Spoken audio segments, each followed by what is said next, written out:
நண்பர்கள் அனைவருக்கும் வணக்கம். நீண்ட நெடிய நாள் கழித்து நம்ம சென்னையில் நம்ம சொந்த ஆஃபீஸில் போட்ட ஒரிஜினல் செட்டப்பில் ரொம்ப நாள் கழித்து ஷூட் பண்ணுறோம். ரொம்ப மகிழ்ச்சி.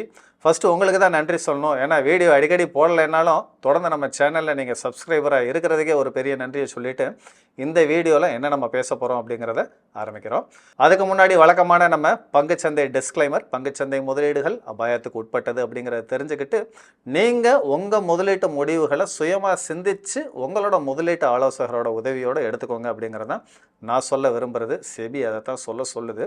இப்போ செபி அப்படின்னு சொல்லிட்டு இந்த கண்டென்ட்டை நம்ம ஆரம்பிக்கிறோம். ஏன்னா இப்போ கடந்த சில வாரங்களாக மிட் கேப் ஸ்மால் கேப் பங்குகளில் வந்த வீழ்ச்சியை நீங்கள் பார்த்துருப்பீங்க. ஷேர் மார்க்கெட் என்னவோ நிஃப்டி ஒரு 600-700 பாயிண்ட் வரையும் தான் கம்மியாக போயிருந்தது. ஆனால் நிறைய மிட் கேப் பங்குகள் 50-60% கரெக்டாக இருந்தது. நான் சொல்லி உங்களுக்கு தெரிய வேண்டியது கிடையாது.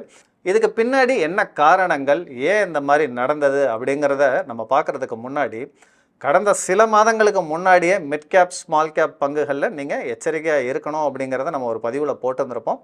பார்க்காதவங்க டிஸ்கிரிப்ஷனில் கொடுக்குறேன், போய் அவசியம் நீங்கள் பார்த்துக்கோங்க. ஆம்ஃபியும் செபியும் ஃபஸ்ட்டு என்ன சொல்லியிருக்காங்க அப்படின்றத நம்ம பார்ப்போம்.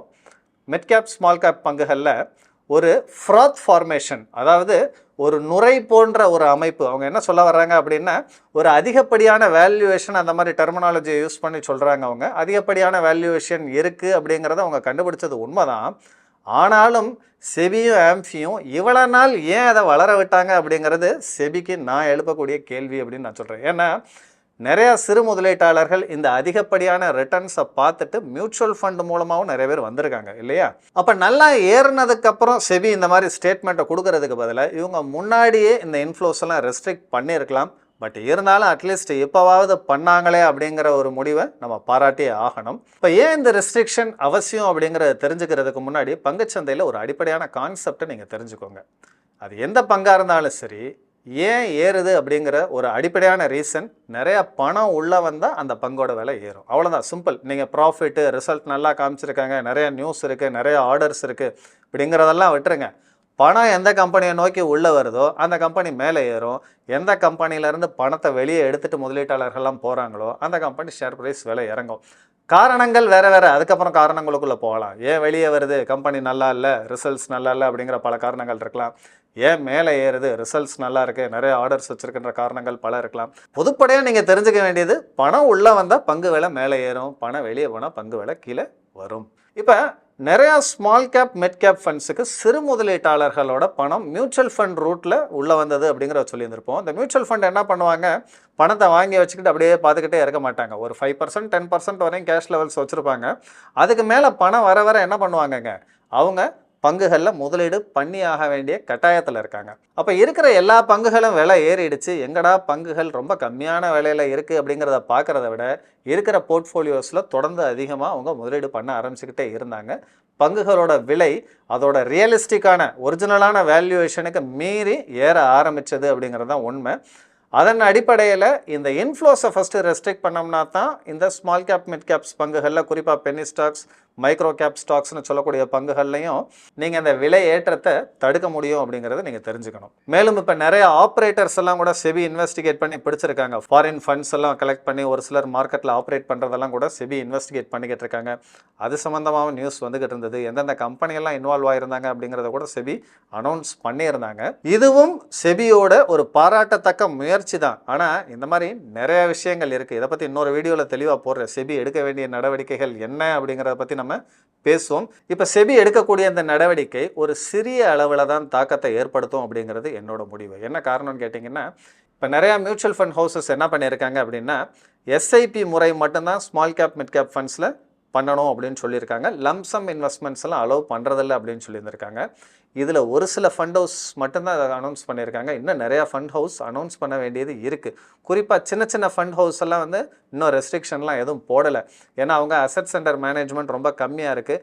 மேபி செபியும் ஆம்ஃபியும் சேர்ந்து அந்த ஃபண்ட் ஹவுசஸ் எல்லாம் பெருசாக வர்ற வரையும் நம்ம அனுமதிக்கலாம் அப்படிங்கிறதுனால விட்டுட்டாங்களா என்னங்கிறது தெரியல. இப்போ உதாரணத்துக்கு சொல்லணும்னா குவாண்ட் மியூச்சுவல் ஃபண்ட் பெர்ஃபார்மன்ஸ்லாம் நல்லா பார்த்துருப்பீங்க. நிறையா சிறு முதலீட்டாளர்கள் அதுக்குள்ளே வர்றாங்க. அந்த ஃபண்ட் ஹவுஸ்க்குள்ளே நல்ல பெர்ஃபார்மன்ஸ் இருக்குது. பட் இருந்தாலும் அந்த ஃபண்ட் ஹவுஸ் மூலமாக இதில் பண்ணாதவங்க அதில் பண்ண மாட்டாங்கன்றது என்ன நிச்சயம்? இப்போ உதாரணத்துக்கு நிப்பான் ஸ்மால் கேப் ஃபண்ட் அவங்க ரெஸ்ட்ரிக்ட் பண்ணியிருக்காங்க.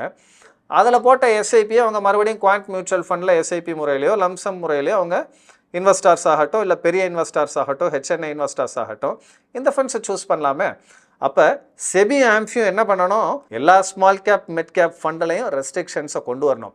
இன்னும் ஒரு சில ஃபண்ட் ஹவுசஸ்லாம் பார்த்தீங்க அப்படின்னா 5 லட்ச ரூபா வரையும் எஸ்ஐபி போடலாம் மாதம் அப்படின்னு சொல்கிறாங்க. இது என்ன கதையாக இருக்குது? 5 லட்ச ரூபா மாதம் எஸ்ஐபி போடுறவர் ஒரு சிறு முதலீட்டாளரா? அவர் ஒரு பெரிய முதலீட்டாளராக தான் இருக்க முடியும். அப்போ இதன் மூலமாகவும் ஆர்டிஃபிஷியலாக பங்குகளோட விலை ஏற்றம் வர்றதுக்கான வாய்ப்புகள் நிறைய இருக்குது. அதனால் செபி இப்போ எடுத்திருக்கக்கூடிய நடவடிக்கைகள் பத்தாது அப்படிங்கிறதான் என்னோட வியூ.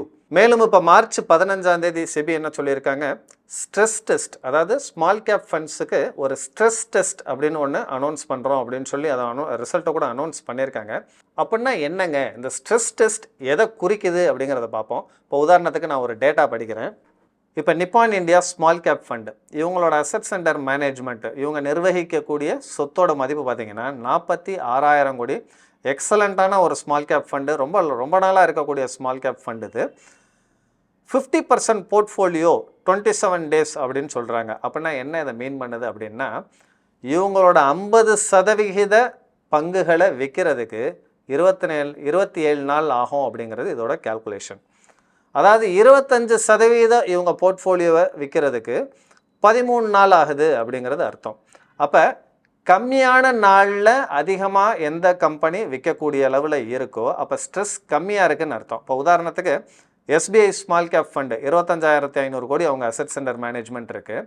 இவங்களோட ஸ்ட்ரெஸ் டெஸ்ட் ரிசல்ட் என்ன சொல்லுது அப்படின்னா, இவங்க 50% போர்ட்ஃபோலியோவை விற்கிறதுக்கு 60 நாள் ஆகும்னு சொல்கிறாங்க. அப்படின்னா என்ன அர்த்தம், ஸ்ட்ரெஸ் அதிகமாக இருக்குது அப்படின்னு அர்த்தம். அதாவது இந்த சின்ன சின்ன கம்பெனிஸ்லாம் மார்க்கெட்டில் பார்த்துருப்பீங்க. உதாரணத்துக்கு 2% circuit limit, trade to trade 5% அந்த மாதிரிலாம் இருக்கும். நீங்கள் கூட நிறைய பங்குகள் ஸ்பென்னி ஸ்டாக்ஸ் எல்லாம் பார்த்தீங்கன்னா இன்றைக்கி விற்கணும்னு ஆர்டர் போடுவீங்க, ஆனால் விற்க முடியாது இல்லையா? ஏன்னா தொடர்ந்து இறங்கிக்கிட்டே வரும். ரொம்ப சின்ன கம்பெனியாக இருக்கும். மார்க்கெட்டில் அவங்களோட ஃப்ரீ ஃப்ளோட் ஷேர்ஸே வந்து பார்த்திங்கன்னா ரொம்ப கம்மியான குவான்டிட்டியில் இருக்கும்.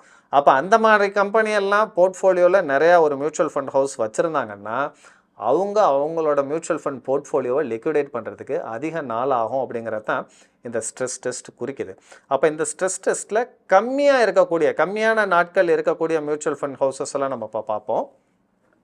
உதாரணத்துக்கு ஃப்ராங்க்லின் இந்தியா ஸ்மாலர் கம்பெனிஸ் ஃபண்டுன்னு ஒன்று இருக்குது. இவங்க 12 நாள் தான் ஆகும்னு சொல்கிறாங்க. இவங்களோட 50%, இது அவங்க சொல்லலை, செபியே சொல்லியிருக்கு. இவங்களோட அசெட்ஸ் அண்டர் மேனேஜ்மெண்ட் 11,825 கோடி ரூபாய். கனரா ரோபேக்கோட ஸ்மால் கேப் ஃபண்ட் பார்த்திங்க அப்படின்னா 9,600 கோடி ரூபாய் அசெட்ஸ் அண்டர் மேனேஜ்மெண்ட் இருக்குது. 13 நாள் ஆகும் அப்படின்னு சொல்கிறாங்க.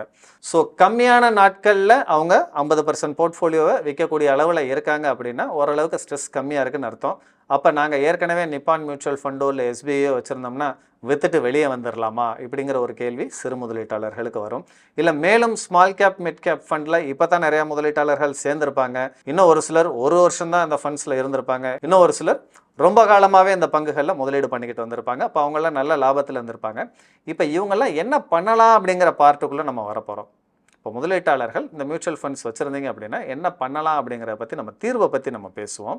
இது முழுக்க தனிப்பட்ட ஒருத்தரோட நீட்ஸ், அவங்களோட ஃபினான்ஷியல் நீட்ஸ் என்ன, இப்போதைக்கு என்ன, இமீடியட்டாக என்ன அப்படிங்கிறத பொறுத்தும் இதை நம்ம அனலைஸ் பண்ணலாம். இப்போ உதாரணத்துக்கு உங்களுக்கு இந்த மாதமே இல்லை அடுத்த மாதமே ஒரு தேவை இருக்குங்க. மேபி உங்கள் பொண்ணுக்கு கல்யாணம் இருக்கலாம், இல்லை உங்கள் பசங்களை ஸ்கூலில் சேர்க்கக்கூடிய காலகட்டமாக இருக்கலாம், உங்களுக்கு கொஞ்சம் பணம் தேவைப்படலாம் அப்படின்னு வச்சுக்கோங்க. நீங்கள் கொஞ்சம் ப்ராஃபிட்ஸை புக் பண்ணிக்கிறது நல்லது. ஒருவேளை நீங்கள் அதிகப்படியான லாபத்தில் இருந்தீங்க, ஒரு 4-5 வருஷமாக நான் பண்ணிக்கிட்டு இருக்கேன், நல்ல ரிட்டர்ன்ஸ் வருது, என்ன பண்ணலாம் அப்படின்னு கேட்டிங்கன்னா ஓரளவுக்கான ப்ராஃபிட்ஸை நீங்கள் வெளியே எடுத்துக்கோங்க. ஏன்னா இப்போ இருக்கக்கூடிய பேட்டர்ன்ஸ் என்ன சொல்லுது அப்படின்னா இந்த ஸ்மால் கேப் மிட் கேப் ஃபண்ட்ஸில் கரெக்ஷன்ஸ் எக்ஸ்டெண்ட் ஆகலாம் அப்படிங்கிறது என்னோட வியூங்கிறத தெளிவாக சொல்லிடுறேன். அப்போ திரும்ப அதெல்லாம் கீழே வரும்பொழுது நீங்கள் வாங்குறதுக்கு கேஷ் வச்சுருக்கீங்களா இல்லையாங்கிறத பொறுத்த முடிவு தான் இது. உங்களுக்கு சிறுக நான் சேர்த்து ஓரளவுக்கு நல்ல ப்ராஃபிட்டுக்கு வச்சுருக்கீங்க அப்படின்னு நினச்சிங்கன்னா கொஞ்சம் ப்ராஃபிட்ஸை புக் பண்ணிக்கலாம்.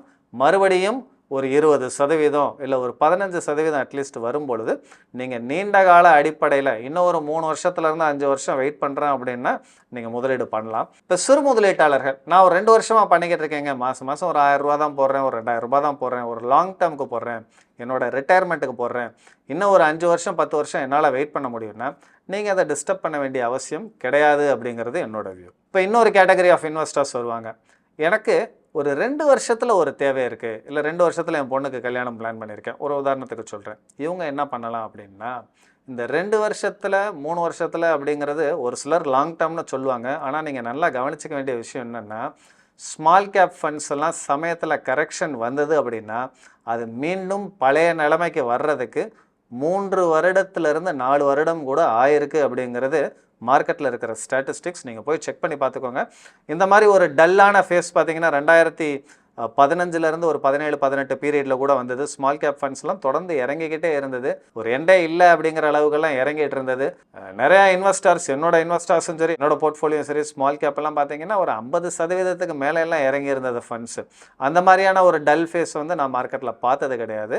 பட் அந்த மாதிரியான ஃபேஸ் வருமா வராதா அப்படிங்கிறது நமக்கு தெரியாது. அப்போ ரொம்ப குறுகிய கால தேவைகளில் இருக்கிறவங்க அவசியம் ஓரளவுக்கு ப்ராஃபிட்டை புக் பண்ணிக்கோங்க. உங்களுக்கு ஒருவேளை வேற சோர்ஸ் இல்லை, இதுதான் உங்க சோர்ஸ், மறுபடியும் அதை நான் அழுத்தமாக சொல்லிடுறேன், வேற சோர்ஸ் இல்லை, இதுதான் உங்க பேக்கப் அப்படின்னு நீங்கள் வச்சுருந்தீங்க அப்படின்னால் நீங்கள் இதை பண்ணிக்கிறது நல்லது அப்படிங்கிறத நான் உங்களுக்கு கொடுக்கக்கூடிய அட்வைஸ். இப்போ அடுத்த கேட்டகரிக்கு வருவோம். நான் இப்போ தான் சார் போட ஆரம்பிச்சிருக்கேன், என்ன பண்ணலாம், ஸ்டாப் பண்ணிடலாமா அப்படின்னு கேட்டிங்கன்னா தயவுசெய்து அதை பண்ண தேவையில்லை. ஏன்னா உங்களோட மியூச்சுவல் ஃபண்ட் ரிட்டர்ன் எப்போ அதிகமாக வரும் அப்படின்னா, நீங்கள் இறங்கும்போது எவ்வளோ யூனிட்ஸ் அக்யூமுலேட் பண்ணுறீங்களோ அதை பொறுத்து தான் அடுத்த புல் மார்க்கெட்டில் அடுத்த சைக்கிள் ஆஃப் பீக்கில் நீங்கள் அதிக ரிட்டர்ன்ஸை நீங்கள் பார்க்கலாம். ஸோ இப்போ நீங்கள் உதாரணத்துக்கு ஒரு 100 ரூபாயில் ஒரு பொருள் வாங்குறீங்க, அது ஒரு 90 ரூபா போகுது, 80 ரூபா போகுது, 70 ரூபா போகுது அப்படின்னு வச்சுக்கோணுமே. நீங்கள் குறையும்போது அது அதிகமாக வாங்குறதுல தான் மறுபடியும் அது 100 ரூபா போகும்போது உங்களுக்கு நீங்கள் அதிக லாபத்தை பார்க்க முடியும். எல்லா மியூச்சுவல் ஃபண்ட்லையும் எஸ்ஐபி போடுறவங்க நீங்கள் தெரிஞ்சுக்க வேண்டியது, எப்பப்பெல்லாம் மார்க்கெட்டில் மேஜர் கரெக்ஷன்ஸ் வருதோ உங்கள் எஸ்ஐபியை கண்டினியூ பண்ணுறதோட மட்டும் நிற்காமல் இறங்கும் பொழுது என்ஐவி வேல்யூ கம்மியாக இருக்கும்போது ஒரு சின்ன லம்சம் அமௌண்ட்டாவது நீங்கள் போடுங்க. உதாரணத்துக்கு நீங்கள் 2000 ரூபா மாதம் போட்டுக்கிட்டு இருக்கீங்க, ஒரு திடீர்னு ஒரு பெரிய கரெக்ஷன் வருது, ஒரு 15-20% கம்மியாக இருக்குது அப்படிங்கிற பட்சத்தில் குறைஞ்சபட்சம் ஒரு 10,000 ரூபா 15,000 ரூபா உங்கள் சக்திக்கு உட்பட்டு என்ன ஒரு சின்ன லம்சம் இன்வெஸ்ட்மெண்ட் பண்ண முடியுமோ அந்த கரெக்ஷன் பீரியட் அப்போ நீங்கள் பண்ணீங்க அப்படின்னா அடுத்த புல் மார்க்கெட்டில் நிச்சயமாக உங்களோட மியூச்சுவல் ஃபண்ட் ரிட்டர்ன்ஸை நீங்கள் மேக்ஸிமைஸ் பண்ண முடியும். இப்போ டைரெக்டாக ஷேர் மார்க்கெட்டில் இன்வெஸ்ட் பண்ணுறவங்க என்ன பண்ணலாம் அப்படிங்கிறத பற்றி நம்ம பார்க்கலாம். நிறைய பேர் ஸ்மால் கேப் மிட் கேப் ஸ்டாக்ஸ்லாம் அதிக ரிட்டர்ன் வருது. உதாரணத்துக்கு நம்ம கூட அந்த மாதிரி பென்னி ஸ்டாக்ஸ்லாம் நிறையா சொல்லியிருந்திருப்போம், நல்ல ரிட்டர்ன் போச்சு. சுஸ்லான் மாதிரியான பங்குகள்லாம் 8 ரூபாயில் சொல்லியிருந்திருப்போம், 50 ரூபா வரையெல்லாம் போச்சு. இன்னும் அந்த பங்குகள்லாம் நீங்கள் அதீத லாபத்துக்கு வெயிட் பண்ணுறீங்களா இல்லையா அப்படிங்கிறத பார்க்குறதுக்கு முன்னாடி இந்த பங்குகள்லாம் சரியான விலையில் தான் இருக்கா, நல்ல வேல்யூவேஷனில் இருக்கா அப்படிங்கிறத தெரிஞ்சுக்கிறது ரொம்ப முக்கியம். அதுக்கு வந்து உங்களுக்கு ஃபண்டமெண்டல் அனாலிசிஸ் தெரியணும், வேல்யூவேஷன் எப்படி அனலைஸ் பண்ணுறேங்கிறது தெரியணும். இல்லை உங்களோட முதலீட்டு ஆலோசகரோட ஆலோசனை கேட்குறதுக்கு நீங்கள் தயாராக இருந்துக்கணும். சுஸ்லான்லாம் பார்த்தீங்கன்னா நம்ம கூட பதிவில் போட்டிருந்திருப்போம், வேல்யூவேஷன்ஸ்லாம் கொஞ்சம் ஸ்ட்ரெச்டாக இருக்குது, கொஞ்சம் ப்ராஃபிட்ஸை புக் பண்ணிக்கோங்கன்ட்டு. ஆனாலும் நிறைய பேர் நான் ரொம்ப லாங் டேர்ம் இன்வெஸ்டர் அப்படின்னு நீங்கள் ஹோல்ட் பண்ணிக்கிட்டு இருக்கலாம், அது உங்கள் விருப்பம். ஆனால் அது எந்த பங்காக இருந்தாலும் சரி, அது லார்ஜ் கேப் ஆகட்டும், ஸ்மால் கேப் ஆகட்டும், பென்னி ஸ்டாக் ஆகட்டும், மிட் கேப் ஆகட்டும், ஒரு வரம்புக்கு மீறிய விலையேற்றம் அதோட ஒரிஜினல் வேல்யூவேஷனுக்கு மேலே ஒரு பங்கு போகும்போது கொஞ்சம் ப்ராஃபிட்டை நீங்கள் புக் பண்ணிக்கிறது நல்லது அப்படிங்கிறத நான் உங்களுக்கு கொடுக்கக்கூடிய அட்வைஸ். மேலும் இந்த பென்னி ஸ்டாக், ஸ்மால் கேப் இந்த மாதிரியெல்லாம் அதிக ரிட்டர்னுக்கு ஆசைப்பட்டு நீங்கள் பண்ணும்போது அது தவறு கிடையாது, அதில் தான் அதிக ரிட்டர்ன்ஸ் இருக்குன்றது உண்மை தான். ஆனால் எந்த இடத்துல நீங்கள் வாங்குறீங்க, என்ன மாதிரி கண்டிஷனில் நீங்கள் வாங்குறீங்க, எவ்வளோ காலத்துக்கு வெயிட் பண்ணுறதுக்காக வாங்குறீங்க, உண்மையிலேயே நீங்கள் அனலைஸ் பண்ணி தான் வாங்குறீங்களா இல்லை பங்கு தொடர்ந்து ஏறிக்கிட்டே இருக்குது, பல பேர் நியூஸை பரப்புகிறாங்க அப்படிங்கிறதுக்காக நான் வாங்குறீங்களா அப்படிங்கிறத பொறுத்து இருக்குது. உங்களுக்கு இது சம்பந்தமாக ஏதாவது ஆலோசனை வேணும் அப்படின்னா நீங்கள் எங்களை தொடர்பு கொள்ளுங்கள், உங்களுக்கு உதவுறதுக்கு தயாராக இருக்கும். மேலும் மார்க்கெட்டில் இந்த மாதிரியான ஃபேஸஸ் எல்லாம் கண்டிப்பாக வந்து தான் ஆகும். தொடர்ந்து எந்த பங்காக இருந்தாலும் சரி ஏறிக்கிட்டே இருக்காது. மார்க்கெட்டுங்கிறதே ஒரு சைக்கிள் தான், ஒரு சுழற்சி. ஒரு 3 வருஷம் ஏறிக்கிட்டே இருக்குது ஒரு சில செக்டார்ஸ் அப்படின்னா அட்லீஸ்ட் ஒரு 6 மாதம், ஒரு வருஷம் ஒரு டல் ஃபேஸ் வரலாம். உதாரணத்துக்கு சொல்லணும்னா இப்போ நம்ம கெமிக்கல் ஸ்டாக்ஸ் எல்லாம் எடுத்துக்குவோம், இப்போல்லாம் கொஞ்சம் நாளாக டல் ஃபேஸில் இருக்குது. இதுக்கு முன்னாடி கெமிக்கல் ஸ்டாக்ஸ்லாம் பயங்கரமாக ரேலி ஆகிட்டு இருந்தது, இப்போ ஒரு சின்ன டல் ஃபேஸ் வரும். இது எல்லா செக்டாருக்கும் அப்ளிகபிள் தான், எல்லா பங்குகளுக்கும் அப்ளிகபிள் தான். ஸோ அதனால் தொடர்ந்து ஒரு விழிப்புணர்வோடையும் எச்சரிக்கையோடையும் மட்டும் பங்கு சந்தையில் நீங்கள் பண்ணுங்கள், நம்பகமான ஆலோசனையை மட்டும் பண்ணுங்கள். இந்த மாதம் 10%, 5% ரிட்டர்ன்லாம் கொடுக்குறேன்னு பேராசை காட்டி இன்னும் நிறைய பேர் பண்ணிக்கிட்டு இருக்காங்க. எத்தனையோ பேர் பட்டும் திருந்தாமல் இருக்காங்க, பல பேர் அனுபவங்களை சொன்னாலும் கேட்க மறுக்கிறாங்க. இதுக்கு காரணம் பேராசை அப்படிங்கிற ஒரு மனநிலை தான். அதை விட்டொழிச்சாலே பங்குச்சந்தையில் நீங்கள் ஈஸியாக சம்பாதிக்கிறதுக்கான வழிகள் நிறையா இருக்குது. நம்ம பழைய பதிவுகளை போய் பாருங்கள், அதில் சொல்லப்பட்ட பங்குகள் என்ன தேதியில் சொல்லியிருக்கோம், இப்போ என்ன விலையில் இருக்குன்னு பாருங்கள். யாரோ ஒருத்தருக்கு போயிட்டு நீங்கள் 10% உங்கள் ப்ராஃபிட்டோ 20% உங்கள் ப்ராஃபிட்டோ கொடுக்க வேண்டிய அவசியம் இல்லை. நல்ல பங்குகளை நீங்கள் வாங்கும்போது நீங்கள் ஒன்றுமே பண்ண வேண்டாம். வாங்கிட்டு கம்முன்னு இருந்தீங்கன்னா அதுவே உங்களுக்கு ஒரு 100% 50% ரிட்டர்ன்ஸை கொடுத்துரும். அதுக்கு உதாரணமும் இருக்குது நிறையா. ஸோ தொடர்ந்து பங்குச்சந்தையில் நீங்கள் வெற்றி பெறதுக்கு என்னாலான சிறப்பான கைடன்ஸை நான் கொடுக்கறதுக்கு தொடர்ந்து முயற்சி பண்ணிக்கிட்டே இருக்கேன். சேனலை ஃபஸ்ட் டைம் பார்க்குறவங்க மறக்காமல் சப்ஸ்கிரைப் பண்ணி உங்கள் நண்பர்களுக்கும் ஷேர் பண்ணுங்கள். உங்களோட கமெண்ட்ஸையும் மறக்காமல் பதிவு பண்ணுங்கள். என் பேர் ஆனந்த். நன்றி, வணக்கம்.